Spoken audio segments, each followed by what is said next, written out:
Goeiemôre. Baie welkom volgend by die erediens. Is daar iemand wat vandag verjaar? Iemand wat vandag verjaar in die kerk? Jan Thuis, doen dit vir jou ma. Dankie. Hoekom steek ons 'n kers aan hier in die kerk, dink julle? Hoekom steek ons 'n kers aan? Hoekom wil ons 'n lig hier in die kerk aansteek? Dink julle? Niemand raai nie. Ons steek 'n kers aan want hier brand nou 'n liggie. En ons weet waar Jesus is, word dit lig in mense se lewens. So die kers herinner ons daaraan dat die Here is hier. Die Here is hier in hierdie diens. Ons kan nie sien nie, maar ons weet hy het gesê hy is hier en ons glo hom dat hy sê hy is hier. So dis hoekom ons die kers aansteek. Ons gaan hier bo in die kerk lees uit Eksodus uit vanoggend, maar julle gaan in die saal lees uit 1 Tessalonisense 5 vers 17. En voordat ek nou daai vers lees, wil ek vra wie van julle gaan kuier partykeer by maats en as jou ma jou aflaai of jou pa, dan sê hulle klomp goed vir jou wat jy nie moet doen nie en wat jy moet doen. Is dit nog steeds so? Toe ek klein was dit so. My ma het ons vertrou, maar sy het hom gesê so 'n paar goedjies wat sy dink ons hom net weer moet hoor voordat ons by die ander mense se huis ingaan. Wat sê ma's en pa's gewoonlik vir 'n mens as jy so by mense gaan kuier? Wat sê hulle vir jou? Sê hulle jy moet tog onthou om asseblief en dankie vir die tannie te sê, né? Dit sê hulle partykeer. Wat sê hulle nog?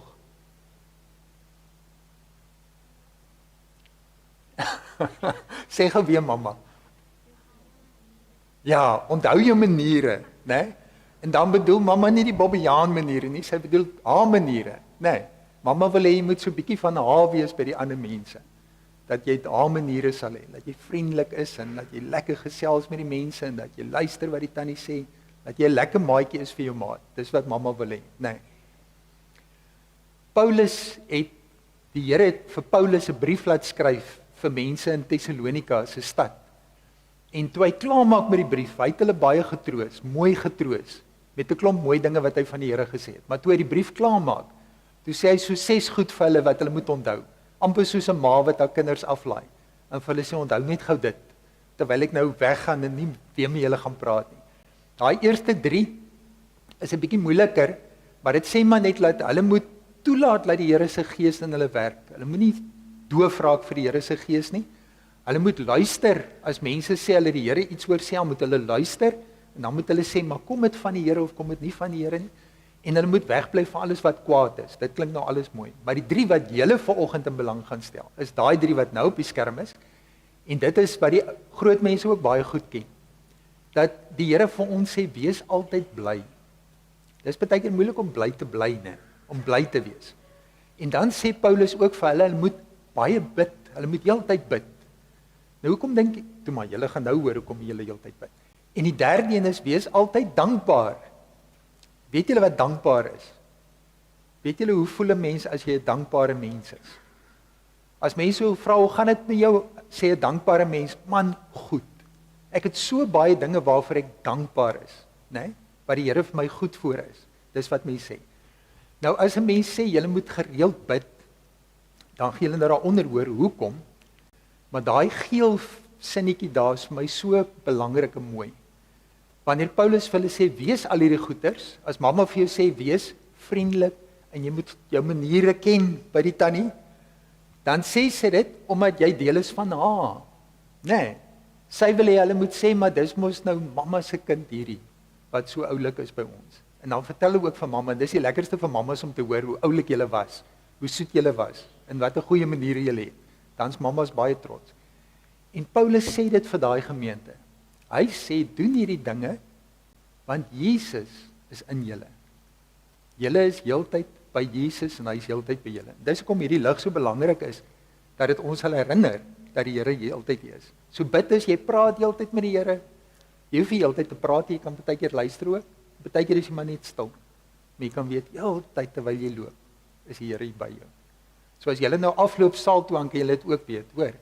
Die Here is by julle. Hy gaan saam met julle. Dankie. Terwyl ons sê kom ons bid, kom ons maak ons oogies vir 'n oomblik toe. Liewe Jesus, dankie dat ons kan weet U is in ons en by ons. En dat wanneer U dan sê bid gedurig, bid aan mekaar, moenie ophou bid nie. Dan sê jy eintlik vir ons, bly praat met my. Bly weet ek is hier. Want ek is by jou en ek wil met jou praat en ek wil jou lei en ek wil vir jou lief wees en ek wil vir jou die pad wys. Ons is heeltyd saam. Dankie dat U by almal vir ons kan wees. Dit is so wonderlik om te dink dat U nie net by een mens is nie, maar dat U in almal van ons se lewens is. Help ons om dit te onthou dat ons ook aan U dink en met U praat en na U luister. Ons bid dit in U wonderlike naam. Amen. Dankie. Julle kan nou saam met julle tannies afbeweeg saal toe en dankie julle daar gaan luister wat hulle verder vir julle vertel oor bid. Terwyl hulle uitstap, wys ek sommer hierdie prentjie van Handelinge 1 waar Jesus voordat hy opgevaar het na die hemel toe, ook soos Paulus of soos 'n ma vir hulle gesê het, moet nou nie uit Jerusalem uit weggaan nie. Bly net hier totdat die belofte wat die Vader gegee het in julle lewens waar word. En daai belofte is die Heilige Gees. So ons gaan vanoggend luister na 'n godsontmoeting in Eksodus 24 en julle gaan hoor dit baie anders as ons godsontmoetings, maar die wonder is nog steeds dieselfde God, die God van Abraham, Isak en Jakob en van Paulus hulle wat ons ook vanoggend ontmoet. Die fotum vanoggend kom uit verskeie teksgedeeltes uit wat julle daar op die skerm kan sien, uit Matteus uit, Lukas uit Petrus uit. En dit vertel van die ontmoeting wat Moses met die Here op die berg Sinaï gehad het, Eksodus 24 wat ons vanoggend gaan lees. Maar ek dink dit laat 'n mens regtig dink oor ontmoetings met die Here. Kom ons luister na die woorde. Die bergtop, die stralende gesig, Moses. Die skitterende klere, die stem van God uit die hemel, die wet in klip. Soms daag God op maniere wat ons nie kan ontken nie, in plekke waar ons kan gaan, in lig wat ons kan sien, 'n stem wat ons kan hoor, 'n klip wat ons kan aanraak. Soms is daar 'n sluier, 'n vreesaanjaende wolk. Vra, die verskyn en verdwyn, die opwinding, die wonder, die stilte. Soms daag God op maniere wat ons nie kan ontken nie.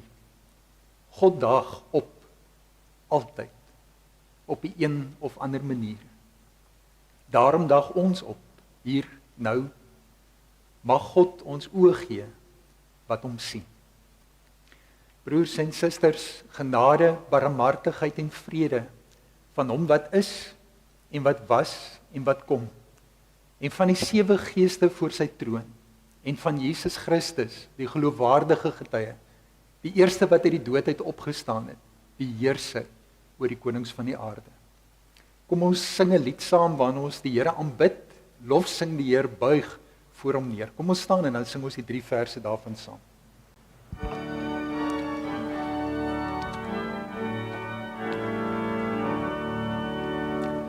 Lof sing die Heer, buig voor hom neer, bewys aan hom die Heer, laat elke mond hom lof en prys, en hom erken as Heer, en hom erken as Heer, en hom, ja hom erken as Heer. Lof aan die Heer, verheerlik hom, wees vrolik, juich en sing, laat al wat leef, hom dank en prys, aan hom die hulde bring, aan hom die hulde bring, aan hom die hulde bring. Lofprys die Heer, besing sy naam, sy hele skepping juig, laat almal saam hom eer betoon, en voor al koning buig, en voor al koning buig, en voor al koning buig.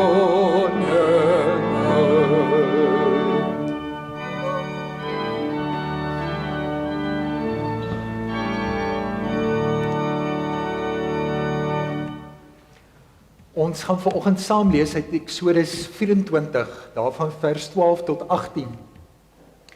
Maar hierdie teks is gebed binne in 'n hele verhaal. Die boek se naam help ons ook as ons hoor Eksodus, wat die verhaal vertel van Israel wat uit Egipte uitgetrek het na die beloofde land toe. En van hoofstuk 1 af tot 18 is daai trek hoe hulle uit Egipte bevry is deur die plaag wat die Here gestuur het, Moses wat hy geroep het om die volk uit te lei. En dan begin die volk op hierdie reis, eers deur die see wat die Farao se strydwaans toevou en laat omkom. Hulle is deur die Rooi See, die Rietsee word ook genoem. En dan sal die woesterny binne, die wildernis, die woestyn soos ons ook daarvan hoor, dis nie heeltemal 'n woestyn van sand nie, maar is 'n ongerepte wilde plek waarin hulle reis.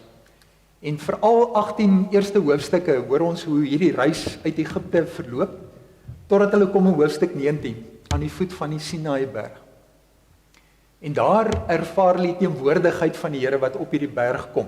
Duidelik sien hulle dit blitse, donder, 'n wolk wat oor die spits van die berg is. En Moses begin in 'n gesprek gaan met die Here. En dan weet hulle nou Eksodus 20 is die 10 gebooie, waar die opsomming van die wet kernagtig saamgevat word, en van hoofstuk 20 verder tot hoofstuk 23 brei die Here dan uit vir Moses oor die wet, die wil van die Here. En wat die Here doen in hierdie wet is om vir Moses te help, sodat hy die volk kan help en hulle kan onderrig. En wat beteken dit om deel te wees van die volk van God? Om God se mense te wees. En wat die Here doen is, hy gebruik hierdie volk soos hy vir Abraham gesê het, om uiteindelik 'n volk vir hom te wees, sodat hulle later tot seën van die nasies kan wees. En omdat hulle kom uit 'n wêreld uit waar daar baie gedagtes is oor gode en oor aanbidding en oor die wêreld en oor hulle self, gee die Here vir hulle hierdie riglyne. Leer hy vir hulle wat beteken dit om sy volk te wees, om aan hom te behoort, om agter hom aan te gaan. En dit doen hy met Moses in hierdie hoofstukke. Maar dan as ons by hoofstuk 24 kom, dan hoor ons hoe die Here vir Moses oproep teen die berg op, in sy teenwoordigheid. En daar gaan hy nou met sy eie hand hierdie 10 gebooie in klip vir Moses gee, dat hy dit kan terugvat na die volk. So dit is 'n geweldige hoofstuk, dis 'n verbondshernuwing, die verbond wat die Here met Abraham gesluit het en deur Isak en Jakob voortgesit het, hernie die Here nou met die volk Israel. En hy gee vir hulle riglyne, sy woord waarmee hulle dan ook verder moet gaan lewe. Die prent wat daar op die skerm is, en die teks kom uit hierdie hoofstuk uit, die heerlikheid van die Here het gelyk soos 'n verterende vuur op die kruin van die berg. Nou 'n klomp van ons lidmate het dit gesien in Januarie en einde Januarie ook. Daai was die brand wat hier bo by die kruis was, wat van Wittewater se kant af gekom het. En dis amper nog meer indrukwekkend as 'n mens dit so uit die lug uit sien. Van onder af kon mense die rook sien. Ek was nie self hier nie, maar het foto's gesien, mense kan die rook sien en ons weet dit het baie hier bo op die berg gedreig, mense het onrustig geraak, daar was al sulke brande naby in die dorp. Maar dit is geweldig indrukwekkend om daai rook te sien op die berg. En dan hier, die laaste week van Januarie, het dit ook geweldige brand op die berg. Ek dink dit het al die Vrydag of die Saterdag begin. Die Sondag aand, weet ek, het ek daar by Moreesburg op die N7 gekom en toe lyk dit soos 2 maane wat agter Piketberg aan die opkom is, soos dit gloei oor die berg en dit so geweldig gebrand het. En die brande wat gehardloop het aan die noorde van die berg en afgesak het na Voelvlei se kant toe en weer omgegaan het Eendekuil. Maar mense is bewus van vuur. En vuur, weet ons, kan geweldige skade doen en dit doen ook. Terwyl ons ook weet dat die vuur is belangrik vir die fynbos om weer hernuut te word, dat daar weer nuwe vars plante kan kom en dat die siklus van die skepping weer om kan voortsit. So vuur is so half iets wat mooi is, maar ook gevaarlik is, iets wat help, maar ook kan vernietig. 'n Mens is baie onseker as jy naby vuur is, as veral as dit so in die veld is of in die berg is. Terwyl ons so bewus is van hierdie beelde van die vuur op ons eie berg en die indrukwekkendheid daarvan, kom ons raak saam stil voor die Here, kom ons buig voor hom. Almagtige hemelse Vader, Here, dankie dat ons nou as 'n gemeente kan bymekaar kom en op hierdie manier voor U kan kom buig en toelaat dat U woord oopgaan en ons kan luister na U. Wanneer ons vanoggend terugdink aan eeue gelede, toe mense daar in 'n wildernis, ook by die voet van 'n berg was, soekend, onseker, vol klagtes oor die lewe, wonder of hulle fout gemaak het en of hulle maar moet terug aan Egipte toe. Here, het U ook vir Moses gebruik as iemand wat tussen U en die mense kan kom staan, wat kan kom luister na U en dit wat U met hom deel weer gaan oordra aan ander. Here, ons luister na dit wat daar gebeur het en ons besef dis 'n tyd so anders as ons en omstandighede so ver verwyderd van ons. Maar Here, ons is steeds die mens, steeds soekend, steeds onseker, wonder ook baie keer of ons op die regte pad is, baie keer of ons nie moes terugdraai nie, baie keer besef ons maak foute, en ons moet dit regmaak, en ons het krag nodig, ons het hulp nodig. En Here, dan word ons soos die mense van Psalm 121, wat sê, ek kyk op na die berge, want dis waar mense die krag verwag het, die gode. Waar, van watter berg sal my hulp kom? En hoe wonderlik dat ons daardie antwoord kan echo deur die eeue, ook vandag. Ons hulp, my en jou hulp, kom van U, wat hemel en aarde gemaak het, wat trou bly tot in ewigheid, en nooit laat vaar die werk van die hande. Here, mag U teenwoordigheid, ons onseker laat, dit moet so wees. U is in 'n misterie gehou, u is die gans andere, u is die heilige, u is God.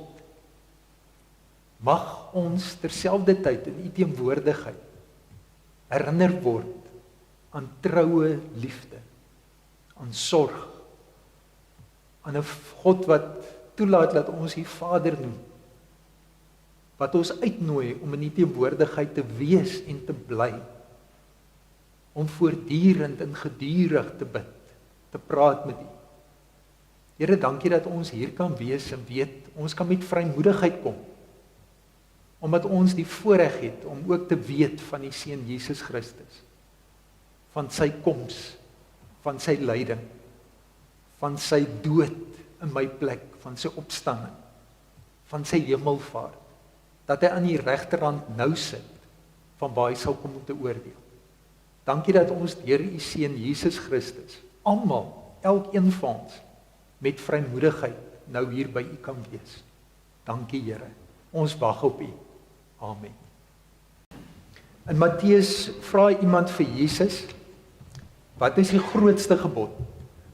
En dan antwoord Jesus en hy sê, die grootste gebod is jy moet die Here jou God lief hê met jou hele hart en met jou hele siel en met jou hele verstand.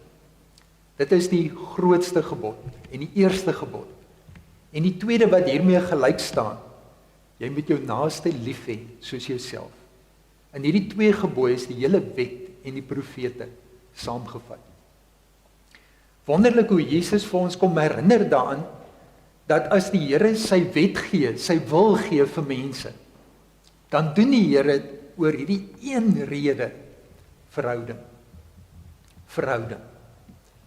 Wanneer die Here met ons praat, wanneer die Here na ons uitreik, wanneer hy inisiatief neem in ons lewens, dan besef ons, dis soos 'n goue draad wat dwars deur die Bybel loop, die Here begeer, verlang verhouding. Die Here staan in 'n verhouding met homself as drie-enige God, Vader, Seun en Gees. En die Here nooi ons as mense om deel te wees van daai verhouding.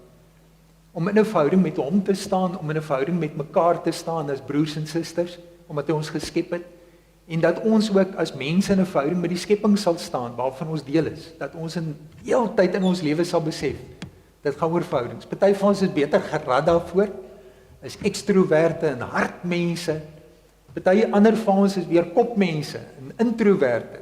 Ons moet harder werk aan daai kontak maak met mekaar. Maar almal van ons, ongeag hoe ons gemaak en aan mekaar gesit is, die Here is besig om ons in te nooi in 'n verhouding met hom, in 'n verhouding met mekaar, met mense om ons. En dit vra vir goeie kommunikasie. As mense in verhouding staan, dan vra dit voortdurende praat met mekaar, kommunikeer met mekaar, op hoogte bly van mekaar inlig. En daarmee is party van ons ook beter as ander. Maar wat ons hoor by die Here is dat die Here van sy kant af altyd die inisiatief neem om te praat, om kontak te maak, om uit te reik, om in verbinding met ons te wees. En ons sien dit in sy Seun Jesus Christus in die Nuwe Testament. Dat God het besluit, God het gekies om na ons toe uit te reik deur sy eie Seun te stuur. Die woord het mens geword en onder ons kom woon. Die Griekse woord wat gebruik word is tabernakel. Dis die tent van ontmoeting. Die Here Jesus het gekies om 'n ontmoeting te word vir ons met die hemel, met God die Vader. In hom sê hy die koninkryk naby gekom. Nou na Jesus, na sy hemelvaart, het hy vir ons gesê, vir die disippels destyds, maar ook vir almal van ons, wag vir die belofte van die Here. En die Heilige Gees is uitgestort en ons word gebore en word groot met die wete dat die Here woon in ons deur sy Gees. So as Jesus die kommunikasie was in die Nuwe Testament, dan word die Heilige Gees in Handelinge die kommunikasie tussen ons en God, wat deel is van die kerk se lewe. Ons is elkeen hier in verbinding met die Here, deur die wonder van die Heilige Gees, deur die Gees van God. Maar as 'n mens teruggaan na die Ou Testament toe, dan moet 'n mens vra hoe die Here hierdie verhouding gebou met sy kinders. Hy het dit nie gebou in daardie tyd deur sy seun na die wêreld toe te stuur nie. Hy het dit ook nie in daardie tyd heeltyd gebou deur sy Gees op almal uit te stort, dat hulle almal met hom in verbinding kan wees nie. Die Here het in daardie tyd aan mense verskyn. En dit was op baie maniere wat hy het gedoen het.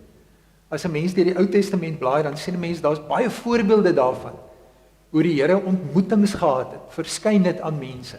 Partykeer op een of ander fisiese manier, die Here het gewandel in die tuin saam met Adam en Eva. Partykeer het die Here in die vorm van mense aan ander verskyn en dan besef hulle na die tyd maar die Here was hier of 'n engel was hier. Partykeer was dit engele self wat aan mense verskyn het. Partykeer het die donkie geweet voor die mens dat die Here is hier, Biljam se donkie.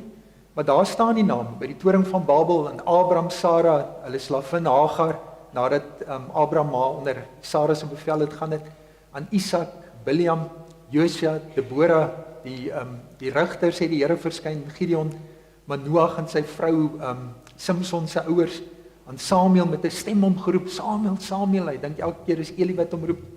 Elia het die Here verskyn aan Salomo, aan Sadrag, Mesach, Abednego, saam met hulle gewees op hulle donkerste uur, aan Job, wat geroep het, Here kom verduidelik Uself, toe kom die Here. En toe antwoord hy bietjie anders as wat Job gevra het, in Jesaja, in Jesegiel, maar veral aan Moses. As daar een figuur in die Ou Testament is, aan wie die Here voortdurend verskyn het, die meeste verskyn het, dan was dit aan Moses, hierdie profeet van die Ou Testament, die leier van die volke. Ons gaan nou lees van een so gebeure in Eksodus 24, vers 12 tot 18. Ek begin daar by vers 4, want die hele hoofstuk 24 vertel oor hierdie gebeure. As 'n mens dit lees, dan is daar party name by party plekke, en ander plekke is die naam weg, soos Josua, wat mense laat besef, dis oorgelewerde tradisies, wat hier saamgesit is in een geskrif. En dis wonderlik dat die redakteurs van 'n boek soos Eksodus dit goed gedink het om dit net so in te sit. Vir ons westerse mense, as jy 'n boek lees, al die hoofstukke moet klop en die intrige wat deurloop moet klop. Maar in die Bybel sien ons dat hier was eeue lank 'n proses waardeur dit op skrif gekom het. En dat die redakteurs nie moeite doen om die duidelike tradisies wat daar is uit te vee en reg te maak met oordragsinne en dinge nie, maar dit net so vir ons gee. So ons lees dit so in hoofstuk 24 vers 4 staan dan, Moses het al die woorde van die Here neergeskryf. Julle onthou ek het gesê hoofstuk 20, die 10 gebooie, 21, 22, 23, 'n uitbreiding van die wet van die Here, die wil van die Here. Hy het dit alles neergeskryf. En dan vroeg die oggend het hy opgestaan en aan die voet van die berg 'n altaar opgerig en 12 gedenkstene vir die 12 stamme van Israel. As Moses die woord van die Here hoor, dan roep dit hom op tot aanbidding. Hy wil iets doen, hy bou 'n altaar, hy rig simbole op van die teenwoordigheid van die volk, die 12 gedenkstene. En dan roep hy die jong manne uit die Israeliete en dan bring hulle brandoffers en hulle slag vir die Here bulle as maaltydoffers. En Moses vat dan die bloed, die helfte van die bloed van hierdie offers wat gebring word, en hy gooi dit in bakke, en die ander helfte van die bloed het hy teen die altaar gesprinkel. Hy is besig om alles rein te maak, te heilig met die bloed van hierdie offers. Toe neem hy die boekrol van die verbond en lees dit duidelik hoorbaar aan die volk voor. Hulle het gesê, alles wat die Here sê, sal ons doen en sal ons gehoorsaam. So ons hoor hierdie absolute verootmoediging, hierdie rituele wat gebeur, dis 'n erediens wat gebeur. En Moses lei dit en die volk se antwoord is, alles wat die Here vir ons gesê het, dit sal ons doen, ons sal dit gehoorsaam. Moses het toe die bloed geneem, het oor die volk gesprinkel en gesê, kyk, dit is die bloed van die verbond wat die Here met julle sluit op grond van al hierdie woorde. Die Here sê, ek sal julle God wees, die volk antwoord en sê, ons sal die volk wees. Alles wat hy vir ons sê, ons sal dit doen. Daarna het Moses en Aaron, Nadab en Abihu en die 70 van die oudstes van Israel die berg uitgeklim. So die prentjie wat ons het is Moses en van die leiers, 70 van die oudstes, hulle begin nou die berg opbeweeg. Daar is 'n duidelike grens om die berg waar niemand van die volk mag aan die berg raak, naby dit kom nie. God is hier teenwoordig. As jy die Here sien, sterf jy. As jy naby die Here kom, 'n mens, dis verby met jou. Maar die Here sê vir hulle, hierdie mense kan kom. Hulle kan nader kom. En Moses en daai mense begin die berg uitklim. En dan ons teks. Die Here het vir Moses gesê, kom na my toe op die berg en bly daar. Ek sal vir jou die kliptafels gee met die wet, met die opdragte wat ek geskryf het, om hulle te onderrig, dis die volk te onderrig. Nou sien ons Moses en Josua, sy helper het gereed gemaak en Moses het die berg van God uitgeklim. Maar wat van die oudstes? Vir die oudstes het hy gesê, wag hier vir ons totdat ons na julle terugkom. So ons sien nou hoe hulle van die volk, die kamp wat hulle opgeslaan het hulle nou hierdie offers gebring. Hulle is besig om teen die berg uit te gaan. Die mense wat die Here gesê het kan binne daai grens kom wat hy gestel het. En nou roep hy vir Moses uit daai groep uit nog nader aan hom. En Moses sê vir die ander wat so halfpad bly, wag hier vir ons totdat ons na julle terugkom. Kyk, Aaron en Hur is by julle en wie ook al regsaak het terwyl ek weg is, kan na hulle toe gaan. Ek gaan hierdie oorslaan, ek het dit verduidelik. Vers 15, Moses het die berg uitgeklim en die wolk het die berg bedek. En die wolk as 'n simbool van God is hier teenwoordig. Toe hulle getrek het deur die wildernis, was dit 'n wolkkolom in die dag en 'n vuurkolom in die nag wat voor hulle uitgaan. En hier rus die wolk op die berg. En kry daai prentjies van hierdie rookwolke wat ons hier gesien het, wat vertel hier iets groots aan die gebeur hierbo. Die heerlikheid van die Here het op die berg Sinaï vertoef en die wolk het die berg 6 dae lank bedek. Die Here het op die 7de dag uit die wolk na Moses geroep. Die heerlikheid van die Here het vir die Israeliete gelyk soos 'n verterende vuur op die kruin van die berg. Hier van onderaf sien hulle, daar is groot goed aan die gang daarbo. Moses is op, hy staar in die wolk, beweeg hy in. Moses het in die wolk ingegaan en die berg verder uitgeklim. Moses was 40 dae en 40 nagte lank op die berg. En wat verder nou gaan gebeur is dat die Here gaan daar vir Moses persoonlik onderrig in alles wat hy vir hom laat opskryf het. Vir hom mooi verduidelik hoe werk dit om kind van God te wees, om volk van God te wees. En wat ons sien is, ek dink is net van hoofstuk 25 af, dan begin die Here 'n hele gedeelte vir hom gee oor die tent van ontmoeting. Die Here wil in verhouding staan met sy volk. Hy wil hulle ontmoet. En die Here skep allerhande ruimtes en geleenthede vir die volk om te hoor wat hy wil sê, om hom te ontmoet, om geleenthede te hê om naby aan die Here te kom. Plekke waar die aarde en die hemel mekaar kan ontmoet. 'n Deel van dit is hierdie tent van ontmoeting, wat in detail beskryf word van hoofstuk 25 af, oor hoe Moses en die volk dit moet inrig sodat die Here hulle daar kan ontmoet. Wat gebeur hier in hierdie 40 dae? Moses ontvang die wil van die Here, hy luister daarna, die Here vertel vir hom oor wie hy is en wat 'n volk hy in hierdie wêreld wil uitstuur om 'n lig te wees vir die nasies, om mense te help om te besef, daar is 'n God wat anders is as die gode wat hulle aanbid. Daar is 'n manier om anders te lewe as die lewens wat hulle leef. 'n Lewe van liefde, nie 'n God wat ver af op 'n afstand is en jou lewe kom skit nou en dan, laat jy weer offerandes aan hom moet bring en eerbied aan hom moet betoon en dan los hy jou weer uit, laat jy jou eie, maar God wat persoonlik by jou betrokke wil wees, in 'n liefdesverhouding met jou wil staan. Vir wie dit belangrik is, die verhoudings tussen mense. Ander gode het hulle nie aangesteer hoe mense teenoor mekaar optree. Maar hier kom die God van Israel en hy vertel, dis my wil, dat julle respek sal hê vir mekaar, dat julle na mekaar sal omsien, dat die minstes beskerm sal word onder julle, dat julle op bepaalde maniere julle goed sal uitsorteer tussen mekaar, dat daar vrede sal wees onder julle. 'n Ongelooflike bundel riglyne wat die Here vir sy kinders gee, sodat hulle uiteindelik ook vir mense 'n pad kan wees, 'n lig kan wees na hom toe. En daar ken ons die 10 gebooie. Eerste gebod wat sê die Here is heilig, hy alleen is God. Daar's geen ander gode in hierdie wêreld nie, daar kan skyngode wees, afgode wees, hy alleen is die skepper God. En hierdie oproep dat ons voor hom alleen sal buig, dat ons nie sal toelaat dat enige ander iets in ons lewe die plek van God sal inneem. Dat sy naam heilig is, dat ons daarom sy naam nie moet misbruik nie, maar dit gebruik met die wete, ek praat met die Here, ek praat oor die Here, God is hier teenwoordig. Die 4de gebod wat sê ons moet die Sabbat heilig, 6 dae moet ons werk, alles doen wat ons moet, maar hy het ons gemaak vir rus. En dit sê Jesus, ons is nie vir die Sabbat gemaak, die Sabbat is vir die mens gemaak, dat ons ritmes kan hê van werk en van rus. Eer jou vader en jou moeder, die 5de gebod, dat ons respek sal hê vir die mense wat ervaring het, wat na ons omgesien het, dat ons op ons beurt na hulle sal omsien. Die 6de gebod, moenie moord pleeg nie. Laat lewe. Moenie egbreek pleeg nie. Beskerm verhoudings tussen mans en vrouens. Moedig dit aan. sien daarna om. Moenie steel nie, moenie mekaar se goed vat nie. Jy moet jou goed kan dat, moenie vals getuienis teen mekaar gee nie. Soek die waarheid, praat die waarheid, leef die waarheid. Moenie begeer nie, niks van iemand anders nie.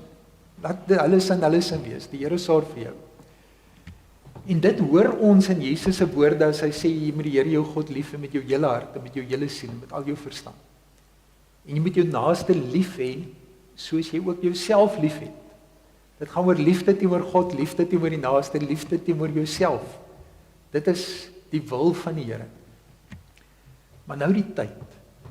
6 dae sit Moses in die wolk. En hy wag. En dan op die 7de dag, dan sê die Here vir hom is reg. Jy's gereed, kom. Kom nader. En dan 40 dae en nagte wat die Here met hom praat. Een van die frustrerendste dinge vir my is as jy snoek en patat eet hou en die ry is lank en daai roosterkoek wil nie gaar word nie. En ek het al gesien 'n roosterkoek is my baas. Want mense kan planne maak, jy kan maniere uitdink wat jy vinniger 'n ding kan doen en daar's baie maniere om iets vinniger en beter te doen. Maar jy sal by daai roosterkoek staan totdat hy gaar is. En hoeveel sulke dinge is daar nie in hierdie lewe nie? Wat ons as mense frustreer, wat ons wil anders te maak, wat ons sê, maar dit hoef nie so te wees nie, dit kan vinniger gaan, kan beter werk. En dan besef jy, maar daar is maar 'n tyd om te plan. En dan sal die seisoen vir jou wys, wanneer is die tyd om te oes. En jy kan op jou kop staan, jy gaan nie daai twee nader aan mekaar gedruk kry nie. En julle kan elkeen self ook dink, wat is daar wat in jou lewe so is? Wat jy besef, dit vat tyd. Dit vra tyd. Dit vra jou tyd. Jy gaan dit op geen ander manier kry as deur tyd nie. En hier moet ons almal skuldig bly. Dat as die Here met my wil praat, dan moet hy dit doen terwyl ek besig is om my dagse beplanning te doen. As die Here met my wil praat, dan moet hy dit doen terwyl ek tande borsel. Want ek het baie goed wat ek wil doen vandag. En eendag is 11 val te min vir alles wat ek wil doen. En daarbey het ek nog goed wat ek dink ek moet doen. En daarbey is nog goed wat ander mense ook vir my gee om te doen. En kort voor lank kry ek myself ook jammer, want selfs vir my is daar nie tyd nie. Ons is in 'n heeltemal ander wêreld as Moses. Maar sommige goed is maar nog net dieselfde. Die manier waarop God ons ontmoet is heeltemal anders.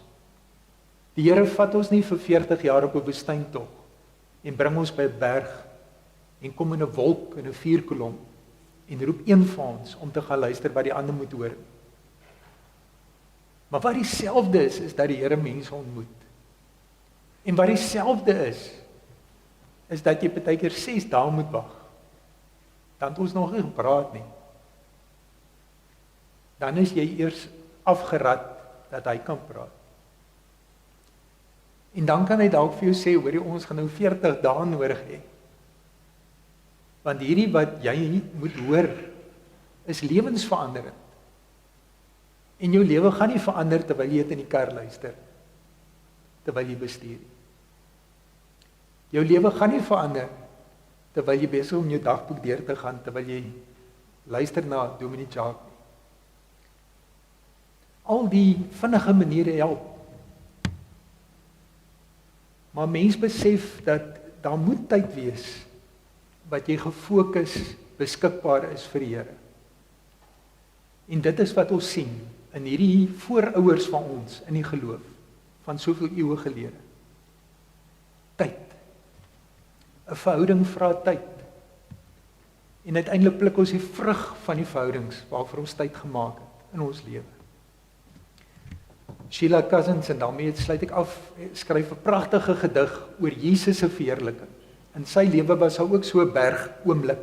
Ons lees af van Matteus 17, Markus 9, Lukas 9, waar die disippels tot toe hom geken het as 'n buitengewone besonderse, begaafde mens, wat 'n klomp mag van die Here gekry het.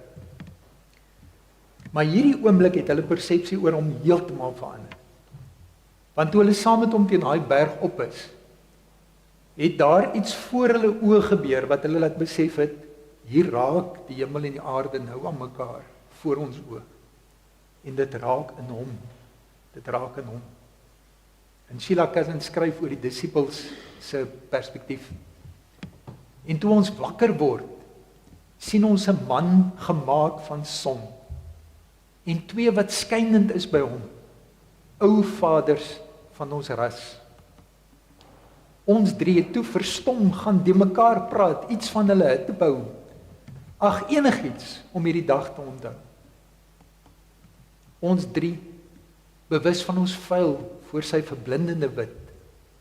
Selfs hy het hom grys gehou met 'n wolk vermom en vir Moses en Elia koesterend gevou in hom en met 'n stem gespreek in ons bot begrip. En vir niemand het ons weer terug in die dorp kon sê dat ons vir een kort uur gesien het hoe hierdie Jesus lyk vir God. Nou loop hy weer argloos langs ons, bruin soos ons aarde bruin, en skraal van ons karige eet en sweet ons sweet, in die kleed wat Nikodemus hom gegee het. Maar nou, wanneer hy praat, weet ons hoe sonder nade is sy woord, en dat hy self 'n wit vuur naadloos een is met sy heelal. Mag ons ook, wanneer ons die woord oopmaak en wanneer ons aan Jesus dink en aan die Here dink, mag ons ook soos die disippels snap, God is hier. God is hier. Bruin soos ons, sweet soos ons sweet, in Nikodemus se kleed. Maar hy is naadloos verbind met die hemel. Kom ons buig die hoofde saam. Hemelse Vader, hoe nodig het ons vir U? Hoe groot is ons behoefte? Ons besef dit nie altyd nie, ons erken dit selde. Maar wat is die mens? Wat is ons sonder U? U dink aan ons. U reik uit na ons. U gee U woord vir ons. U openbaar Uself aan ons. U breek U woord vir ons. U maak dit vir ons helder en duidelik deur die Gees. Here, help ons dat ons sal oop wees, ontvanklik wees, beskikbaar wees. Dat ons sal weet hierdie tyd gaan so vinnig verby. En dit is 'n skaduwee. Dit is 'n oomblik wat ons het in die son. En dan kom die ewigheid saam met U. Saam met U. Mag ons in hierdie kort vlietende lewe tye kry en maak om kennis te neem, om te hoor, om te ontvang van U wat die ewigheid is. Dankie Here. Dankie dat U deur die Gees dit doen. Ons wag op U. Amen. 40 dae en 40 nagte was te lank vir die Israeliete. Toe Moses daar in die wolk is, toe roep hulle vir Aaron, toe sê hulle vir hom nie, ons weet nie wat daai man een is nie. Maak vir ons 'n God. Mag ons nie in daai selfe strik trap nie. Kom ons gaan saam huis toe met hierdie 4 verse van lied 488 wat sê helder skyn die lig, Here, vir die nasies. Dis 'n vreugdeglans om die mense te verlig tot die hele wêreld kan sien U is werklik die lig vir die wêreld. Kom ons staan nou en sing ons die 4 verse. Dankie.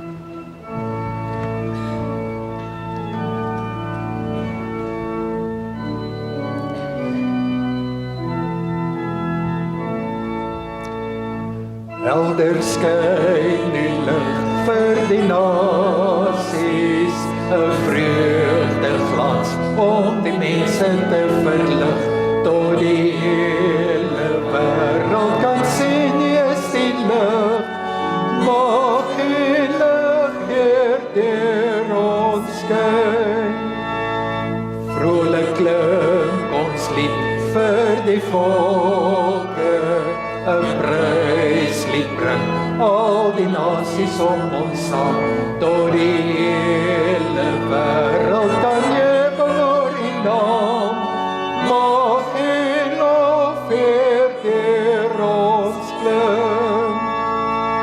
Balsem bring herstel vir die wonde, 'n sagte salf vir die mense met al seer, tot die hele wêreld kan sien dat U genees. Mag U troos Heer deur ons bid. Heer, U woord gee hoop aan die nasies, 'n hart vol hoop om die volke te verbly, tot die hele wêreld kan glo dat U bevry. Mag U hoop weer deur ons gee. Mag U hoop weer deur ons gee. Mag U hoop weer deur ons gee. Ontvang die seën van die Here. Mag die genade van ons Here Jesus Christus en die liefde van God ons Vader en die gemeenskap van die Heilige Gees met jou wees en bly. En mag jy oop wees en ontvanklik wees om die Here se stem te hoor. Amen.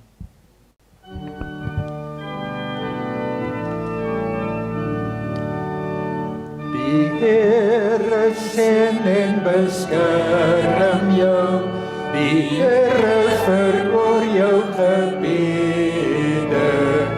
Vrede vir jou, vrede vir jou, vrede vir jou vir altyd. Amen.